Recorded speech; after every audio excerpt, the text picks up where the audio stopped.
आहे सैरंद्री. माझं नाव काय आहे? सैरंद्री. पण मी 3 ठिकाणी वाकडी ना, म्हणून लोक मला खूपच्या म्हणतात बोला ना काय करू. पण मी घासलेलं जे चंदन आहे ना, भोजपती कंसाला फार प्रिय आहे. हे चंदन घासणं पण एक कला आहे बरं का.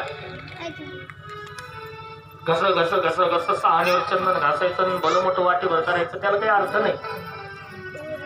ते फास्ट घासलेलं, ताकदीनं घासलेलं चंदन असतं ना,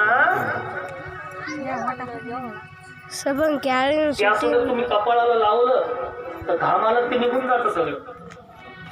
पण प्रेमानं जर घासलं, प्यार से अगर घिसा जाए चंदन को और फिर वो लगाया जाए तो फिर वो निकलता नहीं दिन भर. म्हणून चंदन घासणे एक कला आहे. आणि ती फक्त आमच्या त्रिवक्त्राला येत होती. बसा ना केशव, तुम्हाला लावते गंध. लाव. मोठं सुंदर चंदन लावलं, कस्तुरी लावली, अत्तर लावलं, सुंदर सजवलं भगवंताला. भगवंताने विचार केला, जो मला सुंदर बनवतो मी त्याला करून कसा ठेवू.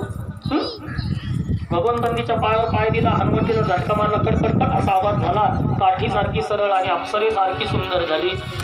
की रूप बेशल माधुर्य हासिताला बलिक्षितैः. सगळं भगवंताने तिला प्रदान केलं.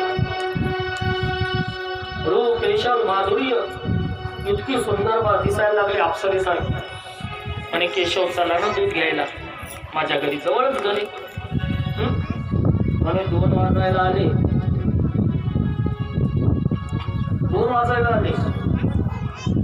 अजून पावसाचं होत नाही. आणि तुझ्याकडे दूध घ्यायला आलं तर फक्त पाहिजेच काम. नंतर भगवान तिथून निघाले. पोल्यापेठ नावाचा हत्ती आला समोर, त्याला मारलं. त्याच्या जवळचे दोन्ही दात उपटले, घेतले, धनुष्य तोडून टाकला. धनुष्य तुटल्याचा आवाज सगळ्या मथुरा नगरीमध्ये दणाणला. कंस मामा या ठिकाणी घाबरला आणि कंसाने तातडीने एक सभा भरवली. या सभेमध्ये सगळे आले आणि या सभेमध्ये आमच्या भगवान श्रीकृष्णाने प्रवेश केला. कृष्णाने प्रवेश केला. पहा, कृष्ण एकच आहे पण प्रत्येकाला वेगळा दिसला. की मग